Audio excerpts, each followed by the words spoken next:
They say the Arizona Territory in 1878 was a land of harsh sun and even harsher men, a place where a life could be bought with a bag of gold and a soul could be sold for a promise of security. For Miss Ella Lanina Vance, fresh from the civilized East, her soul was the price, and the man she was about to marry, Josiah Blackwood, was the devil holding the deed. The church bells were ringing, the bride was veiled, the groom was waiting, but no one in the dusty town of Redemption Gulch could have predicted the shadow that would fall through the doorway. A man bigger than any legend, a ghost from the mountains, an Apache warrior who would change everything with 7 impossible words before committing the most unthinkable act.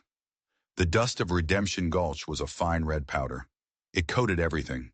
The raw lumber of the storefronts, the drooping leaves of the lone cottonwood tree, and the pristine lace of Ella Lana Vance's wedding dress.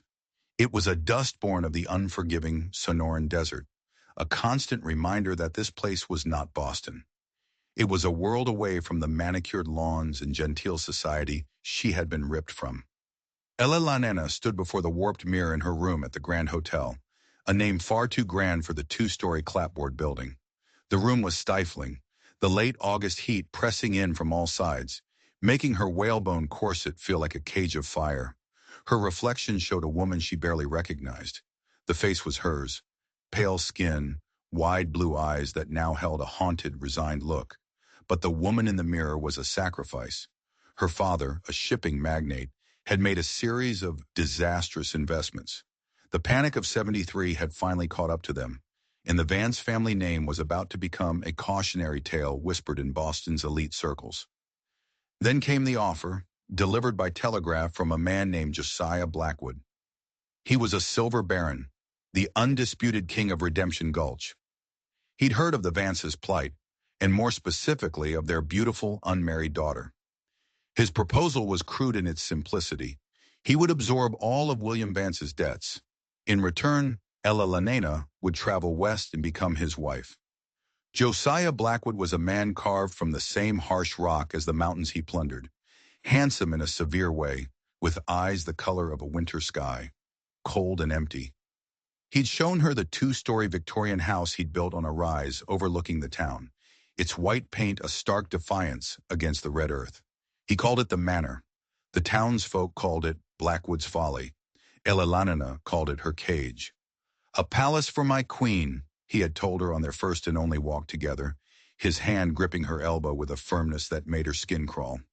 He didn't ask about her life, her love of poetry, or her skill with watercolors. He simply informed her of the life she would lead. She would host his business associates. She would manage his household staff. She would be the jewel on his arm, the ultimate symbol of his success. An Eastern-bred lady, polished and perfect, to legitimize his rugged fortune. She wasn't to be a partner. She was to be a possession. And now, on her wedding day, the reality of her bargain settled upon her like a shroud. A knock came at the door. It was Mrs. Gable, the hotel owner's wife, a stout woman with a kind but weary face.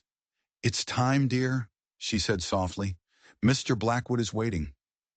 Ella Nena took a deep, shuddering breath, the corset biting into her ribs. It felt appropriate, this feeling of being slowly suffocated. She nodded, her throat too tight for words.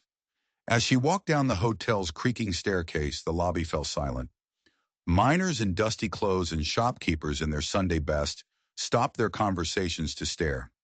She felt like a prized filly being led to auction. The church was a small, sun-bleached building at the end of the main street. Its steeple seemed to strain towards a heaven that felt impossibly far away. Inside, the air was thick with the scent of pine wood and the nervous sweat of the assembled guests. Josiah stood at the altar, impeccable in a black frock coat.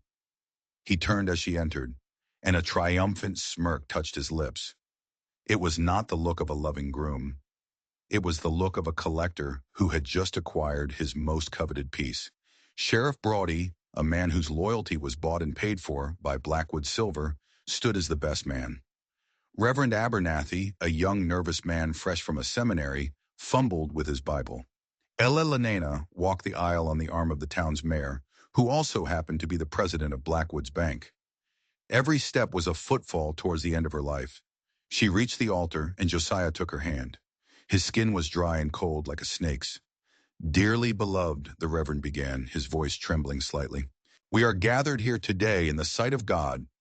The words washed over Elelena, a meaningless drone. She stared at a crack in the wooden floor, praying it might open up and swallow her whole. The heat was becoming unbearable. A fly buzzed lazily near the stained glass window. "If any man can show just cause why they may not lawfully be joined together, let him now speak, or else hereafter forever hold his peace." A heavy, expectant silence filled the church. It was a formality, nothing more. Who in this town would dare defy Josiah Blackwood? The silence stretched on, a moment too long. A nervous cough broke the stillness, and then the doors of the church, which had been propped open to catch any hint of a breeze, were filled by a single, colossal shadow. The light from the blazing afternoon sun was suddenly blotted out. Every head in the church turned. A collective gasp rippled through the pews. Standing in the doorway was a man who seemed to defy the very proportions of nature. He was immense, well over 6.5 feet tall, with shoulders that strained the seams of his simple buckskin shirt. His frame was not just tall, but wide and thick with the kind of hard, dense muscle built by a life lived in the mountains. He was Apache. That much was clear from his high cheekbones, the proud aquiline nose, and the long, unbound black hair that fell past his shoulders, streaked with a touch of gray. His skin was the color of burnished copper, weathered and creased by sun and wind. A long, jagged scar ran from his left temple down across his cheek, pulling at the corner of his mouth and giving him a permanent, grim expression. But it was his eyes that held the congregation captive. They were dark and deep-set, and in their depths burned an intelligence and a profound loneliness that seemed as ancient as the mountains themselves. He carried no rifle, but a large Bowie knife was sheathed at his belt. He didn't move with aggression, but with a quiet, deliberate calm that was somehow more menacing than any overt threat. He simply stood there, his presence sucking all the air and noise from the room. Reverend Abernathy's words died in his throat. Josiah Blackwood turned, his face contorting into a mask of pure fury. "What in God's name is this?" Blackwood snarled. "Sheriff, remove this filth from my church." Sheriff Brodie, usually quick to do Blackwood's bidding, hesitated. He had seen this man before. Or rather, he had heard of him. The prospectors and trappers called him Tasa. Not a name given by any tribe, but a word whispered in fear. They said he was a ghost, the last of a Chiricahua band wiped out years ago in a forgotten massacre. They said he lived alone in the Dragoon Mountains, a giant of a man who hunted bear with a knife and spoke to no one. A legend, a myth. But the man in the doorway was terrifyingly real. The giant Apache ignored Blackwood. His gaze swept over the fearful faces of the townsfolk before finally settling on Elelena. She stood frozen at the altar, her white dress a stark contrast to the dark, imposing figure in the doorway. Their eyes met across the length of the church. Elelena felt a strange jolt, a current of recognition that made no sense. In his eyes, she didn't see the savagery the others feared. She saw a pain that mirrored her own, the profound ache of utter isolation. Taza took a step forward, his worn moccasins making no sound on the wooden floor. Then another. Each step was measured, powerful, inexorable. Two of Blackwood's mining foremen, brutish men named Jeb and Carson, rose from the front pew, their hands moving towards the pistols on their hips. "I wouldn't," Taza said. His voice was a low rumble, like rocks grinding together deep within the earth. It was the first time most people in the room had ever heard him speak, and the sound alone was enough to freeze the two foremen in place. He continued his slow walk up the aisle, his gaze never leaving Elelena. The townsfolk shrank back into their pews as he passed, as if his very proximity might be deadly. He walked past the armed foremen as if they were children.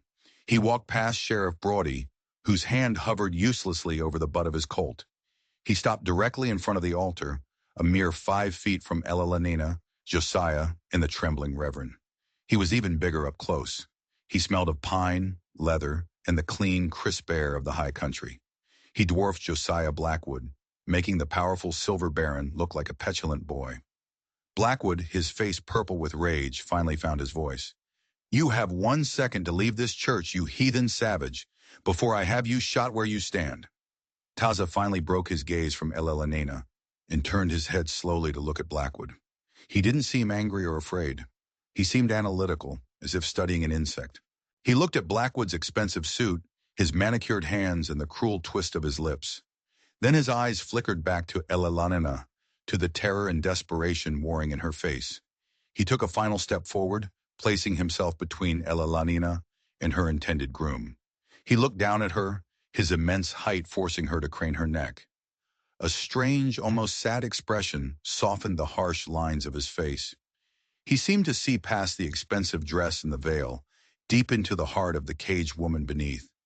Then he spoke again, his voice low and raspy, yet carrying to every corner of the silent church. The words were simple, bizarre, and utterly world-shattering. I haven't seen a woman in 10 years. The statement hung in the hot, still air, thick with disbelief. It wasn't a threat. It wasn't a boast. It was a declaration of fact delivered with the raw weight of a decade of solitude. It was the loneliest sound Elena had ever heard. Before anyone could process it, before Blackwood could scream, Taza moved. It was a movement of shocking speed. He reached out a large, calloused hand, not to harm her, but to gently lift her chin.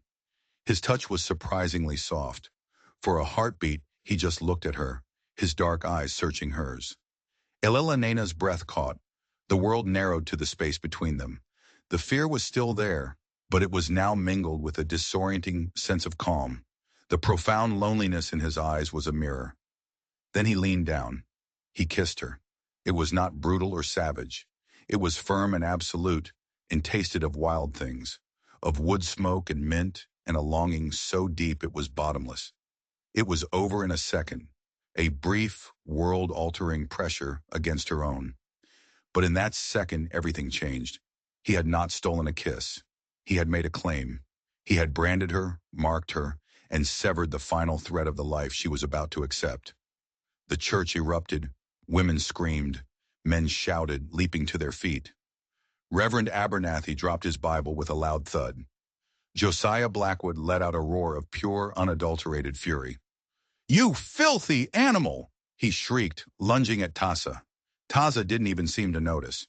He had already straightened up, placing himself fully in front of Elena, shielding her with his body. Blackwood's punch landed on Taza's broad back with all the effect of a child hitting a stone wall. Taza didn't flinch. He simply reached back without looking, seized the front of Blackwood's coat, and with a flick of his wrist, sent the smaller man tumbling back against the altar, where he collapsed in an undignified heap. "Sheriff, shoot him! God damn it, shoot him!" Blackwood bellowed from the floor. Sheriff Brody finally drew his Colt Peacemaker, the click of the hammer echoing unnaturally in the chaos. "Hold it right there, Taza," he yelled, his voice unsteady.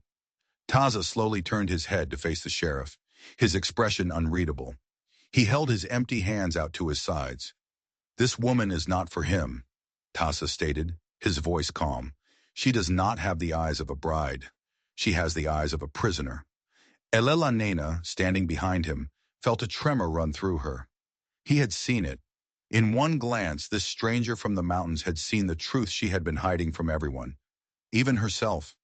"That is none of your damn business," Sheriff Brody countered. "She is here to marry Mr. Blackwood. You will leave now, or I will put a bullet in you." Taza shook his head slowly. "The people have old ways. When a great injustice is seen, a man can make a claim, a challenge. I claim this woman." "Claim?" Blackwood spat, scrambling to his feet, his face livid. "This isn't some savage camp. This is a town of laws. My laws. She is my property." The word property struck Elena like a physical blow.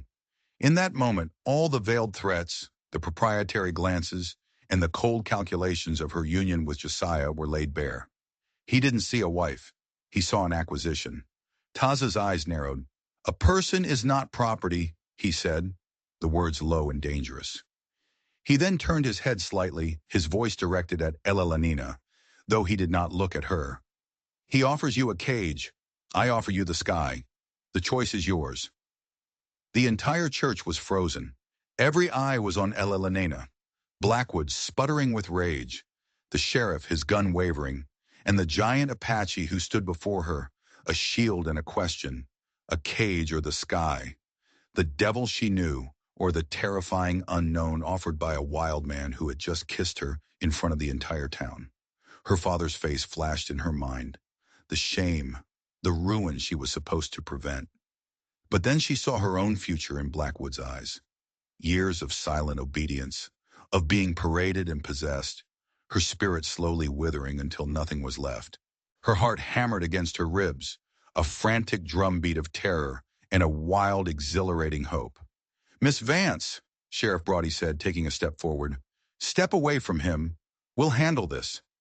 "Stay where you are," Blackwood commanded. "Elena, you are my wife." "Not yet, she ain't," a grizzled prospector mumbled from the back. "The choice is yours." The words echoed in her soul. She looked at Taza's broad buckskin-clad back.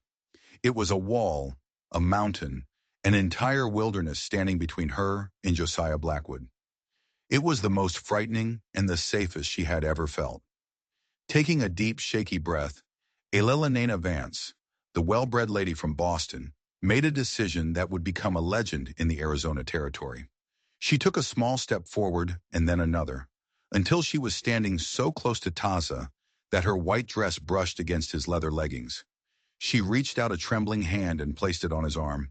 The muscle beneath her palm was as hard as oak. "I will go with him," she said, her voice barely a whisper.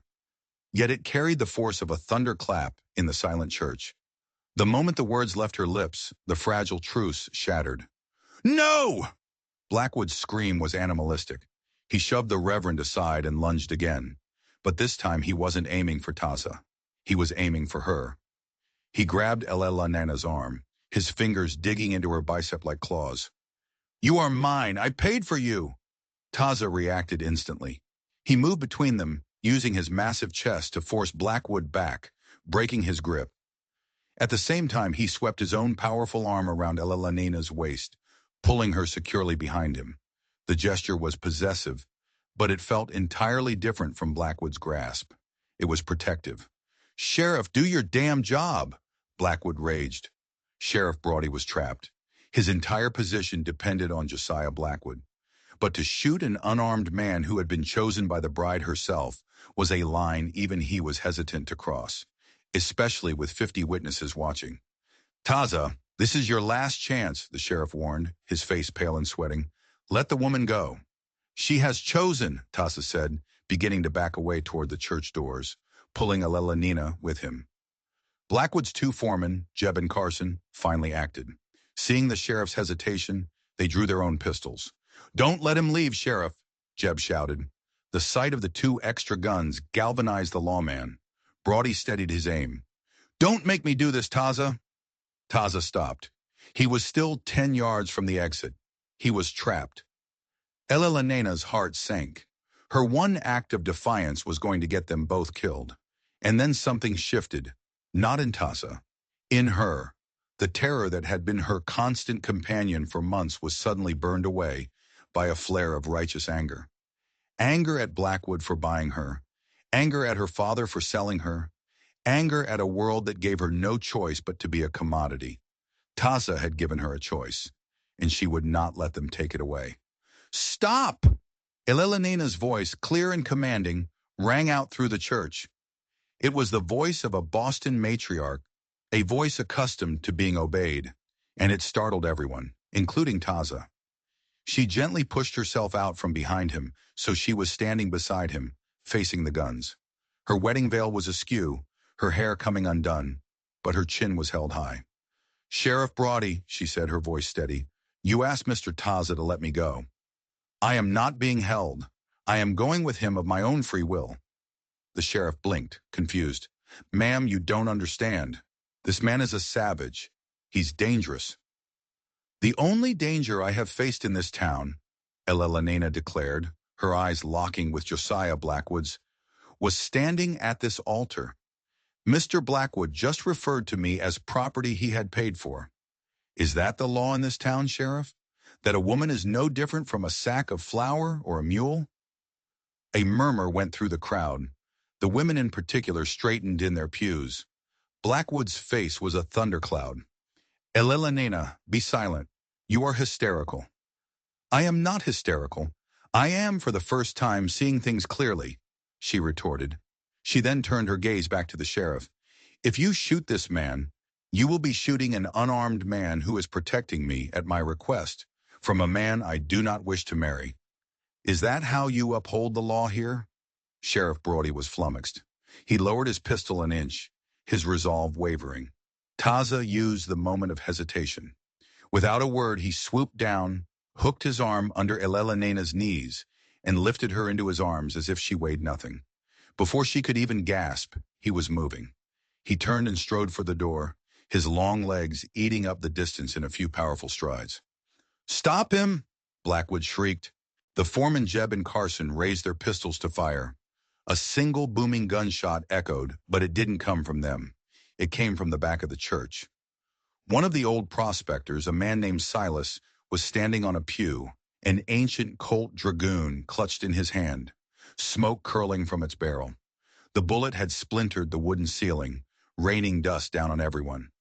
"Next one's for the man who shoots a fella who's just doing what the lady asked," Silas bellowed. "Fair's fair!" That single act of defiance was all it took. The moment of unified aggression was broken. By the time Brody and the others looked back, Tassa and Elena were gone, vanished into the blinding glare of the afternoon sun. Josiah Blackwood stood amidst the stunned congregation, his face a mask of apoplectic rage. He had been publicly humiliated, robbed. His perfect, priceless acquisition had been stolen from the altar by a wild man. "A posse!" he hissed, his voice trembling with fury. "Sheriff, get a posse. I want him hunted down like the dog he is, and I want her back. I don't care what condition you find her in. Just bring her back." The world outside the church was a blur of motion and suffocating heat. Taza moved with a loping, ground-covering stride, carrying Elena not with difficulty, but with a focused purpose. The fine fabric of her wedding dress was snagged on chaparral and stained with red dust as he bypassed the main road, cutting through alleyways behind the saloon and the blacksmith shop. "Where are you taking me? Put me down," she demanded, her voice muffled against his buckskin shirt. He didn't answer. He didn't even break stride. His focus was absolute. Escape. They reached the edge of town, where the makeshift buildings gave way to the endless desert, dotted with saguaro cacti that stood like silent, multi-armed sentinels. Hidden in a small arroyo, tied to a scrubby mesquite tree, was a magnificent horse, a massive buckskin Mustang, nearly as powerfully built as its owner, with a wild, intelligent eye. With a single fluid motion, Taza swung her up onto the horse's back, seating her in front of the simple leather pad that served as a saddle. He vaulted up behind her, his large frame encompassing hers completely. His left arm circled her waist, holding her securely against his chest, while his right hand took the reins. With a soft cluck of his tongue, he urged the horse forward, and the animal exploded into a gallop. The jarring motion, the raw speed, the feeling of his hard body pressed against her back. It was overwhelming. The town of Redemption Gulch shrank behind them with alarming speed, becoming a dusty smudge on the horizon. Taza guided the horse not into the open desert, but towards the jagged, blue-hazy peaks of the Dragoon Mountains. For the first hour, they rode in silence, broken only by the rhythmic drumming of hooves. Elena's initial panic began to subside, replaced by a dawning, terrifying awareness of her situation. She had escaped Josiah Blackwood, but she had thrown her lot in with a complete stranger, a man considered a savage, and was now being carried deeper and deeper into a wilderness she could not possibly survive on her own. As the sun began to dip toward the horizon, Taza finally slowed the horse to a walk. He guided them into a narrow canyon where the rock walls rose high on either side, offering concealment and shade. He dismounted and then gently lifted her down. "We rest here," he said, his voice a low rumble. He tended to the horse first, rubbing it down with handfuls of dry grass and allowing it to drink from a canteen. His movements were efficient and filled with a quiet reverence for the animal. Only when the horse was cared for did he turn his attention to her. Elena stood awkwardly in her ruined wedding dress, a pale, ridiculous ghost in this primal landscape. She was thirsty, exhausted, and utterly terrified. Taza seemed to sense her distress. He pulled a second canteen from his saddle and handed it to her. She drank greedily. The water was warm, but life-giving. He then unstrapped a small leather pouch and produced a piece of jerky and a handful of dried berries, offering them to her. She shook her head, her stomach too knotted with fear to eat. "Why?" she finally asked, her voice raspy. "Why did you do that?" He chewed his food slowly before answering, his dark eyes studying the canyon walls. "I told you. I saw your eyes." "You saw my eyes?" she repeated, the answer feeling maddeningly insufficient. "You may have gotten us both killed because you saw my eyes." He turned to look at her then, and the intensity in his gaze made her take an involuntary step back. "Your life was already ruined," he said, his voice flat and certain. "You were walking to your own funeral. A slow death is still a death. I offered you a different path." "A path to where?" "Almaken Norby," as she cried, gesturing at the hostile landscape around them. "To die of thirst in this desert? To be hunted down by that man's posse?" "The mountains will provide. The posse will be dealt with," he said with an unshakable confidence that was both frightening and strangely reassuring. Night fell quickly, the oppressive heat giving way to a surprising chill. Taza built a small, smokeless fire. He unrolled a thick buffalo hide and laid it near the fire for her. "Sleep," he commanded softly. Exhaustion won out. She lay down, pulling the ruined silk of her dress around her. She found herself shivering, as much from cold as from fear. Taza, who had been sitting on the other side of the fire, rose and came over. She flinched as he knelt beside her, but he made no move to touch her. Instead, he took a heavy wool blanket from his saddle roll and gently draped it over her. "The night mountains are cold for those not used to them," he said, his voice softer now. He returned to his side of the fire, wrapping himself in his own blanket. For the first time in months, she was not in a soft bed. She was on the hard ground, a fugitive with a strange Apache warrior as her only protector. And yet, as she drifted into an uneasy sleep, she couldn't escape a startling realization. She felt safer here, under a blanket of stars with a near-silent stranger, than she ever had in Josiah Blackwood's gilded manor. The journey continued for 3 more days. Taza pushed them hard, moving through terrain that seemed impossible. He led them up rocky slopes, through narrow crevices, and across plateaus that offered breathtaking views of the vast, empty land. He moved with the land, a part of it, while Elena felt like a clumsy intruder. Her fancy shoes were destroyed on the first day, and Taza, without comment, cut sections from his spare blanket and helped her wrap her feet. Her dress was shredded, and she finally tore the long skirt off at the knees to make walking easier. She was being stripped of every last vestige of her old life, layer by layer. He taught her through actions more than words. He showed her which plants held water, how to read tracks in the dust, and how to stay silent and listen to the language of the wind and the birds. She learned that his silence was not one of ignorance, but of observation. On the third night, they made camp in a high, hidden valley with a spring-fed pool. The moon was full, illuminating the landscape in a soft, silver light. After a meal of roasted rabbit he had caught with a simple snare, Elena found the courage to ask the question that had been burning in her mind. "You said you hadn't seen a woman in 10 years? Is that true?" Taza stared into the fire, the flames reflecting in his dark eyes. He was silent for a long time. "It is true," he said. 10 years ago, my family, my band, we were camped by the Gila River. We thought we had a treaty. We thought we were safe." His voice grew thick with a pain so old and deep it was almost physical. "Soldiers came. They were led by a man who enjoyed killing. They came at dawn." He fell silent again, and Elena didn't dare speak, knowing she was treading on sacred, sorrowful ground. "I was young and very large even then. I fought. I killed many. But there were too many. I was wounded, left for dead." He unconsciously touched the long scar on his face. "When I woke, everyone was gone. My wife, my small daughter, my mother, all of them." He looked up from the fire and met her eyes. She was the last woman I saw. My wife, lying in the dust. 10 years ago. The story fell into the space between them, a weight of unimaginable grief. Elena finally understood. The loneliness, the pain in his eyes. His bizarre declaration in the church hadn't been about desire. It had been about a wound, a decade-long exile from the human race. The man who led the soldiers, Taza continued, his voice now a low, dangerous growl, he had cold eyes, like the man at the altar. When I saw him look at you with that same look of ownership, of a thing to be used and discarded, I saw the same spirit, and I would not let it happen again. In that moment, he was no longer a savage, a stranger, or a kidnapper.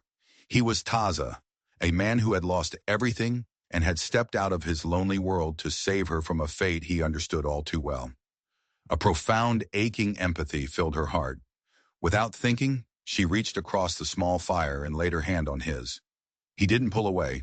His hand, calloused and scarred, slowly turned and enclosed hers.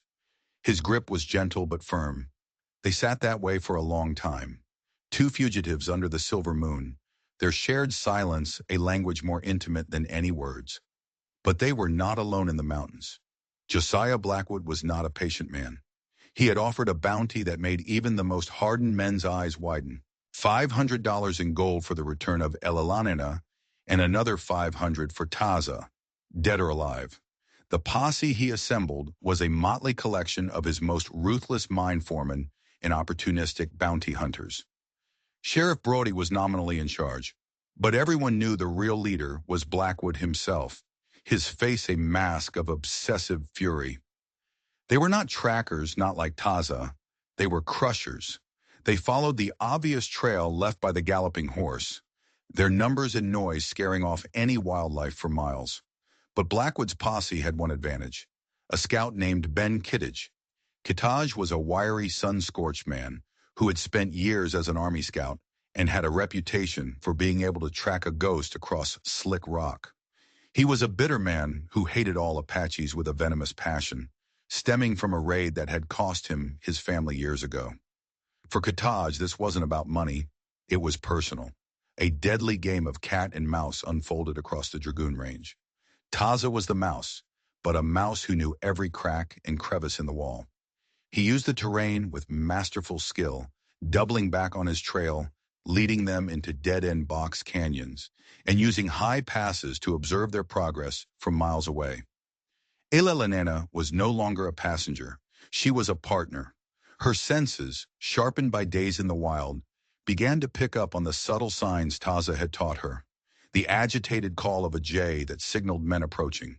The unnatural stillness in a valley. The pampered lady from Boston was gone, burned away by the desert sun and reforged into something harder, more resilient. One afternoon, as they rested in a thicket of manzanita on a high ridge, Taza pointed down into the valley below. The posse was visible, a line of dark figures crawling across the landscape. "Kittredge," Taza said, his voice grim. "Ben Kittredge is with them. He reads the land well." Elena watched the distant figures, a knot of fear tightening in her stomach. "Can we outrun them? In the mountains, speed is not as important as patience," Taza replied. "They are loud. They are angry. They will make mistakes. We will wait." The bond between them deepened with every shared danger. The physical intimacy of their flight, sharing a horse, the warmth of his body shielding hers from the night wind, forged a connection that was both primal and profound. She began to see the man behind the giant's frame and the grim scar. She saw the gentleness in the way he treated his horse and the fierce, unwavering protectiveness he showed towards her. One evening, a sudden summer storm broke over the mountains. Lightning spiderwebbed across the sky, and rain came down in blinding sheets. Taza led them to a shallow cave he knew of, a small overhang on the side of a cliff. They were soaked and shivering, huddled together for warmth under the single wool blanket. The proximity was electric. The fear she had once felt was long gone, replaced by a deep, unsettling attraction. "Taza," she whispered into the darkness, "if they catch us, what will you do?" He was silent for a moment, the only sound the drumming of the rain. "I will not be taken," he said finally. The meaning was clear. He would fight to the death. "But they will not catch us. I will get you to safety." "And where is that?" she asked. "Where could we possibly go?" "South," he said. "Across the border to Sonora. There are others there. Chiricahua who escaped. They live in the Sierra Madre. A new life." A new life. The words resonated within her. A life with him in the wild mountains of Mexico. It was an insane, impossible thought. But the alternative, being dragged back to Blackwood, was unthinkable. She realized with a startling jolt that she didn't want to be rescued. Her place was here, with this man. She shifted, turning to face him in the near darkness of the cave. "In the church, you said it was my choice. Is it still?" He understood her meaning. He looked down at her, his face barely visible in the faint glow of the dying embers. His usual stoicism was gone, replaced by a raw vulnerability. "Elela Nena," he said, her name a soft prayer on his lips. "To be with me is to be hunted, to have nothing, to always be looking over your shoulder. Blackwood offers you wealth, a soft bed, safety." "He offers a cage," she whispered, echoing his own words back to him. She reached up and gently touched the scar on his cheek. "This is not nothing, Taza. This is real." He leaned down slowly, giving her every chance to turn away. She did not. This time when he kissed her, it was not a claim made in defiance. It was a kiss of equals, a desperate, searching kiss born of shared danger and a blossoming, impossible love. It was a silent vow made in a storm-swept cave, a promise to face whatever came, together. The storm passed, and the next day Kitaj found their trail. The game was nearing its end. Taza knew they couldn't run forever. They had to make a stand. He led them towards a place of his own choosing, a narrow, boulder-choked pass known as Apache Leap, a place of legends, a place that offered a defender a significant advantage. It was time for the hunted to become the hunter. Apache Leap was a place of stark, brutal beauty. The pass narrowed to a bottleneck barely 20 yards wide, with towering granite cliffs on either side. The ground was a treacherous maze of massive tumbled boulders, providing endless cover. It was a natural fortress, and it was here that Tassa decided their flight would end. "They will follow us in," he explained to Elelanena as he secured his horse in a hidden alcove. "They are too proud to go around. Keatage will know this place is a trap, but Blackwood's anger will make him blind." His preparations were meticulous and deadly. He was no longer just a guide. He was a warrior preparing for his final battle. From his saddlebags he produced not a rifle, but a powerful Apache bow and a quiver of stone-tipped arrows. To Elelenena's surprised look, he explained, "A rifle's smoke gives away your position. An arrow is a silent ghost." He positioned Elelenena deep within a cluster of rocks that was nearly inaccessible, with a clear view of the pass but well out of the line of fire. "You will stay here," he commanded, his voice leaving no room for argument. "No matter what you hear, you do not move. You do not make a sound." She clutched his arm, her heart pounding with a cold dread. "Taza, this is suicide. There are more than a dozen of them. One man who knows the land is worth 20 who do not," he said, his eyes filled with a grim calm. He placed his large hand over hers. "I did not bring you this far to fail. I fight for more than my own life now." He gave her hand a final squeeze, and then melted into the rocks, becoming just another shadow in the labyrinth of stone. An hour later, the posse arrived. As Taza predicted, they rode arrogantly into the mouth of the pass. Elelanena could hear Blackwood's voice, sharp and impatient, urging them forward. Keatage, the scout, was visibly uneasy, his head on a constant swivel. The trap was sprung with lethal silence. As the first two riders entered the narrowest part of the pass, two arrows whispered through the air. They struck with sickening thuds, and the men toppled from their saddles without a cry. Confusion erupted. The men behind them reined in their horses, drawing their rifles, eyes scanning the cliffs for the puff of smoke that never came. Another arrow flew, catching a third man in the throat. Panic began to set in. Taza was a phantom, moving unseen through the rocks, striking from a new position each time. His arrows were devastatingly accurate, aimed with a cold, desperate precision. "He's up there! Spread out! Flush him out!" Blackwood screamed, his voice a mixture of fury and a new, unfamiliar tremor of fear. He dismounted and took cover behind a boulder, firing his Winchester wildly at the cliffs. The battle became a chaotic, brutal affair. The posse, used to open fights, was at a complete disadvantage. Taza was everywhere and nowhere at once. He would loose an arrow from one side of the pass, and by the time they returned fire, he would be 50 yards away on the other side, sending another deadly shaft into their ranks. Sheriff Brody, who had been at the rear, saw the unfolding massacre for what it was. This wasn't a fight. It was an execution. His conscience, long buried under Blackwood silver, finally stirred. Meanwhile, Ben Keatage, the only one who posed a real threat, had abandoned the main group. He moved with the quiet skill of a predator, his eyes methodically scanning the rocks, hunting Taza as Taza hunted the others. Elena watched in horrified silence, her hands pressed to her mouth to stifle a scream. She saw Taza, a fleeting shadow as he moved across a high ledge. At the same moment, she saw Kitage below, raising his rifle, taking careful aim. Taza was exposed. He wouldn't see the scout in time. Without thinking, without weighing the consequences, Elena acted. She did the one thing she could do. She screamed, a single piercing shriek that echoed off the canyon walls. The sound startled Kitaj, making him flinch and spoiling his aim. His shot went wide, the bullet ricocheting off the rock face inches from Taza's head. The sound of the scream, however, also gave away her position. "There! The woman is there!" one of the men yelled. Blackwood's eyes lit up with a malevolent fire. "Get her!" he ordered. "He'll come for her!" Taza, now aware of Kitaj, loosed an arrow that forced the scout back into cover. But he was caught in a terrible dilemma. Protecting Elena meant exposing himself. Two of Blackwood's men began scrambling up the rocks towards her hiding place. Taza was pinned down by Kitage's accurate fire from one side and the remaining posse members from the other. For the first time, his calm facade broke, and a look of desperation crossed his face. Just as the men were closing in on Elena, another gunshot echoed through the pass, but this one came from the entrance. Sheriff Brody stood there, his Colt smoking in his hand. One of the men climbing towards Elena cried out and tumbled back down, clutching a wounded leg. "That's enough, Josiah!" the sheriff yelled, his voice carrying surprising authority. "This is over.